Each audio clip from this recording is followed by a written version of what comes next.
Salut les amis, donc aujourd'hui, là j'ai rendez-vous à 15 heures pour voir si éventuellement j'achète la société, en tout cas qui m'intéresse. Il me reste pas beaucoup de minutes, mais voilà, je préfère faire la vidéo.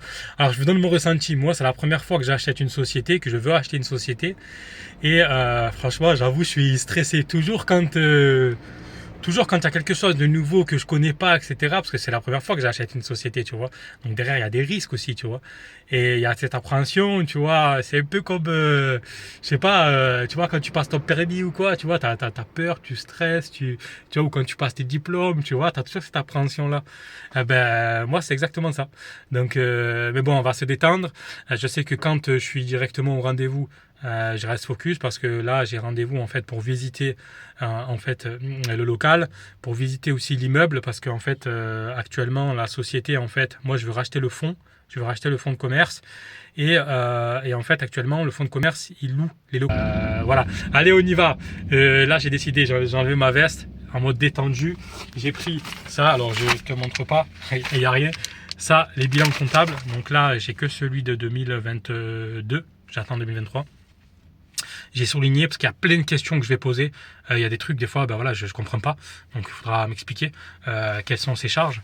Et voilà, parce que le but, c'est vraiment de rentrer dans le cœur de la société pour la comprendre et pour voir si éventuellement elle me correspond. Ici, en tout cas, ça correspond à ce que je veux. Voilà. Allez, go, on y va. Ça y est, les amis, je viens de sortir du rendez-vous. Donc, pour l'achat de la société. Alors, très enrichissant, très enrichissant. C'est la première fois que je vais dans que je fais un rendez-vous pour acheter une société, frère. Si tu poses pas les mêmes questions que si tu achètes un immeuble de rapport, là c'est encore beaucoup plus complexe. Et là, tu analyses les bilans. Et justement, c'est bien d'avoir souligné, comme ça au moins j'ai pu comprendre un peu quelles ont été les charges et les axes d'amélioration qu'il y avait potentiellement à faire lors de mon achat. D'accord? Parce que moi je raisonne toujours pareil. Sachez que je ne suis pas là pour travailler dans la société. Moi ce que je veux racheter une société qui puisse tourner tout seul. C'est-à-dire, tourner tout seul, ça veut dire que son fonctionnement se fait tout seul. Moi, derrière, je pilote l'entreprise et je propose des axes de développement. Que ça soit développement, c'est développement, bien sûr, tout ce qui est financier, ça c'est le plus important. D'accord, augmenter les chiffres d'affaires et diminuer les charges. Et comment par plusieurs moyens. D'accord, j'essaie de comprendre comment la cédante gérer son bien, comment elle le faisait tourner et comment moi je pouvais l'améliorer. Et c'est pour ça que c'est très important. Il y a plein de questions à poser. C'est encore plus dur d'acheter une société que d'acheter un immeuble de rapport. Parce qu'un immeuble de rapport, tu as le prix d'acquisition, tu as le montant des loyers, basta, tu as un rendement. Bon voilà, tu as la valeur patrimoniale, la valeur foncière du bien. Bon ok, c'est quelque chose qui bouge. Mais demain, tu achètes un fonds de commerce. Ton fonds de commerce, finalement, tu te gourres, il vaut rien. En fait, clairement, tu es mort, quoi, tu vois. Voilà. Donc, c'est top. Alors, moi, en tout cas, je suis chaud. Je suis chaud pour l'acheter. Par contre, là où, encore une fois, il y a un point d'interrogation, c'est vraiment sur l'aspect financier. Savoir si vraiment la boîte, elle va pas couler. Clairement, si tu veux, là, on est sur une période, en fait, la société que je veux racheter, elle a son chiffre d'affaires qui a baissé légèrement. D'accord? Et en fait, j'essaie de comprendre, et il y a des éléments qui me chagrinent. D'accord? Donc, en sachant que voilà, la valeur du fonds est quand même conséquente. Et du coup, j'essaie de comprendre le comment du pourquoi. Et ça, c'est important quand tu veux racheter une société, ne jamais oublier voilà, que tu mises de l'argent. C'est pas une question, il n'y a pas d'affect. Vraiment, autant moi, je veux acheter une société qui me correspond et qui vraiment qui me plairait en tout cas de faire évoluer et de développer, parce que voilà, ça ne m'intéresse pas d'investir dans quelque chose qui ne me plaît pas, d'accord, c'est une question de principe, j'ai toujours été comme ça, mais autant si la société va me faire prendre tout mon temps, etc., ça ne m'intéresse pas, d'accord, je ne suis pas là pour me recréer du plus de travail en plus, non, moi je reste un investisseur, je veux acheter une société pour qu'elle me rapporte de l'argent. Mais derrière, je veux vraiment que, en termes de temps consacré, qu'en gros, ça me convient et que je suis sûr que mon argent que je vais investir dans la société, je ne vais pas le perdre. D'accord? Alors oui, tu as aussi l'aspect côté collaboratrice parce que voilà,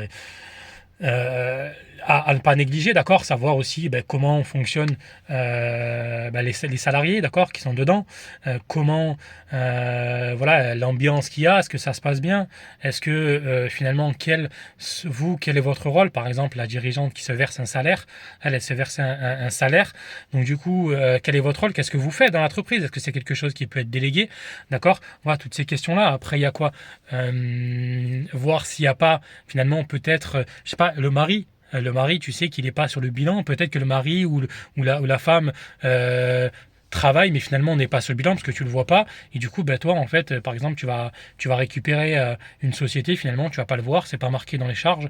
Mais en fait, finalement, peut-être que la femme peut-être travailler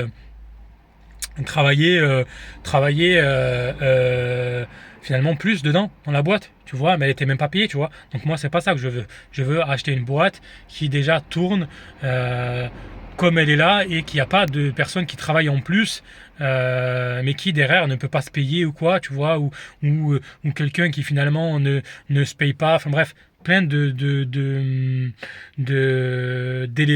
qui vont faire que la société finalement elle vaut rien et qu'elle a été, on va dire, survendue, tu vois, surestimée. Parce que là c'est pareil, il faut faire attention quand tu achètes une société, d'accord, la valeur d'une société, il y en a qui vont l'estimer de plusieurs manières, il y en a qui vont l'estimer en fonction du chiffre d'affaires, ce qui, j'ai l'impression, là dans le cas de figure, j'ai l'impression que c'est le cas, mais aujourd'hui un chiffre d'affaires, c'est de l'argent qu'on rentre sur le compte. C'est pas ce qui va rester à la fin, d'accord. L'EBE, c'est l'EBE, l'excédent brut d'exploitation. En tout cas, moi, c'est ça qui m'intéresse et le résultat net, d'accord. Et là, je trouvais quand même qu'il y avait une incohérence entre le montant du fonds et le résultat net et même l'EBE, d'accord. Parce que voilà, c'est des valeurs qui sont proches. Et du coup, je comprenais pas. Et du coup, en fait, j'ai posé la question, etc. Et je pense qu'à mon avis, la valeur du fonds a été estimée en fonction du chiffre d'affaires. Et moi, j'ai été transparent et honnête avec eux. Hein. J'ai dit, écoutez, bon, moi, ok. J'ai dit, mais demain, par exemple, si j'achète votre société, mais que la société n'est même pas capable financièrement de rembourser la valeur du fonds de commerce, comment voulez-vous que la banque va me prêter? D'accord? Demain, je vais voir une banque. Elle va me dire, oui, mais bon, je vais faire un crédit pour acheter le fonds. Je parle de fonds de commerce. Ok, ils vont regarder la société, etc. Oui, mais attends... ta société n'est même pas en mesure de rembourser la valeur du fonds. Donc tu vois, il y a des choses aussi qu'il faut vraiment analyser. Et aussi, c'est une question de logique. Après, voilà, investir dans une autre société, c'est un autre game. D'accord? C'est vraiment pas, t'achètes un appartement, c'est vraiment un autre game, c'est un autre monde, c'est plus dur et il faut vraiment pas se louper. Parce que là, tu mises des enjeux. Demain, tu vois, tu reprends une société avec des salariés. Ils appellent ça des collaboratrices, chacun appelle comme on veut, mais je pense que c'est plus aussi respectable. Demain, la boîte, elle coule, il faut déposer le bilan, etc. Je peux te dire que ça peut te coûter cher. D'accord? Donc là, c'est un autre game. Par contre, derrière, les amis, c'est un autre game. Autant il y a beaucoup de risques, mais autant il y a beaucoup de gains aussi. Vraiment, il y a des boîtes qui peuvent cracher de ouf. Dès l'achat de la société, tu peux te verser un salaire. D'accord? Il y a des sociétés, c'est comme ça, heureusement. Donc, tu peux acheter la société et direct te verser un salaire et derrière, piloter ta boîte à distance. Tu peux ou même venir travailler 2 à 3 heures par semaine. D'accord? Moi, c'est ça que je recherche. Je ne cherche pas à acheter une société pour travailler dans l'entreprise. Je cherche à acheter une société qui est profitable et qui va me permettre à moi, mon temps en tout cas dans cette société, de la faire développer. Les 2-3 heures que je vais passer dans la société, c'est les 2-3 heures qui vont me permettre de trouver des axes de développement. D'accord? Moi, c'est ça qui m'intéresse. D'accord? Alors, bien sûr, de temps en temps, j'irai voir, j'essayerai, tu vois, mais je ne veux pas travailler dans la société. Ça, il faut bien le comprendre. Je ne suis pas celui que... voilà, c'est pour ça, il y a plein de sociétés. Il y a plein de sociétés et je vous ferai une vidéo entière sur les points de vigilance des sociétés, sur ce que, en tout cas, moi, j'ai remarqué et ce que je fais attention. D'accord. Alors certes, je suis débutant, certes, c'est la première fois, mais j'ai quand même une entreprise individuelle. C'est pas pareil. J'ai quand même une entreprise pendant 10 ans, donc je sais quand même, il y a des choses où, voilà, toutes les questions que j'ai posées là pendant 2 heures, il y a plein de questions que j'ai posées pendant 2 heures, c'est pas venu comme ça du jour au lendemain, tu vois. Il y a des choses que j'ai quand même appris, tu vois. C'est pas, voilà. Donc, et puis il y a aussi l'achat des murs. D'accord. Moi, je souhaite acheter des murs. Donc, aussi, j'ai visité les murs, effectivement. Donc, au-dessus, il y a 2 appartements. Il y a 2 appartements qui sont propres, en bon état. Maintenant, encore une fois, tout est une question de prix. Et voilà. Mais en tout cas, moi, je pense que si vraiment je vais au bout, quoi qu'il en soit, j'achèterai avec les murs uniquement. J'achèterai pas uniquement le fond, quoi. Enfin, en tout cas, ça, c'est sûr. Voilà, après, ils vont la faire estimer, ils verront, etc. Et puis c'est tout. Voilà. Moi, les amis, petite vidéo en tout cas sur le fait que je veux acheter une société. Alors c'est incroyable parce que franchement, s'il y a 10 ans on m'aurait dit moi Aldo, petit gamin, il veut racheter des sociétés, il veut acheter des immeubles pour faire plus de 35 logements, etc. Et je t'aurais dit mais jamais de la vie, tu vois. Donc aujourd'hui, ben voilà, j'ai cette vision là et en tout cas je suis sûr et certain, quoi qu'il en soit, c'est sûr et certain que je vais avoir une société. Alors peut-être pas cette année parce que voilà, peut-être que ça va être celle que j'ai eu aujourd'hui, que j'ai visité aujourd'hui. Mais en tout cas, c'est certain que ça va se faire. Et c'est pour ça, en vrai, avancez comme vous voulez, petit à petit de votre côté. Et peu importe ce que les gens vous disent, concentrez-vous sur vous-même et sur tout ce qui vous fait kiffer. Enfin, moi, je sais qu'aujourd'hui, si je veux acheter une entreprise, c'est pas parce que le voisin ou parce que le mec de YouTube, de Instagram a acheté une entreprise.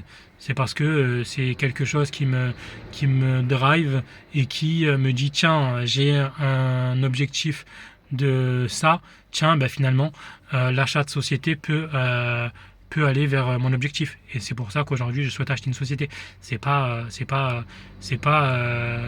une question. Voilà, je suis pas les autres, moi. D'accord. Je suis ce qui pour moi me plaît. Et ça, c'est important. Et je pense que c'est comme ça qu'on est bon. On est bon dans quelque chose qui drive et qui donne envie. C'est pour ça que si je dis que je veux pas travailler dans ma société, c'est parce que c'est pas quelque chose qui me plairait. Non pas que j'ai pas envie, que je suis un feignant ou quoi, mais c'est parce que c'est pas là ma zone de génie. Tu vois, c'est pas ça qui me plairait, qui me ferait kiffer. D'accord. Voilà. Moi, par exemple, ce qui me ferait kiffer, c'est de me dire, tiens, j'ai acheté une société, par exemple, qui aujourd'hui fait, je sais pas moi, 400 000 euros de chiffre d'affaires, et qui au bout d'un an, en fait 800 000. Tu vois, et qui finalement, tiens, je sais pas, moi j'en sais rien, je l'ai acheté peut-être 120 000, et qui aujourd'hui en vaut 500. Tu vois, au bout d'un an, on vaut 500. Tu vois. Donc, et là, ouais, là, tu peux vraiment t'enrichir parce que tu vas t'enrichir via les dividendes que tu peux te percevoir, via les salaires, via le salaire que tu peux te faire, via la valeur de l'actif du fonds, via les murs. Voilà, donc voilà pourquoi aujourd'hui les sociétés m'intéressent. Allez les amis, je vous dis à plus. Ciao.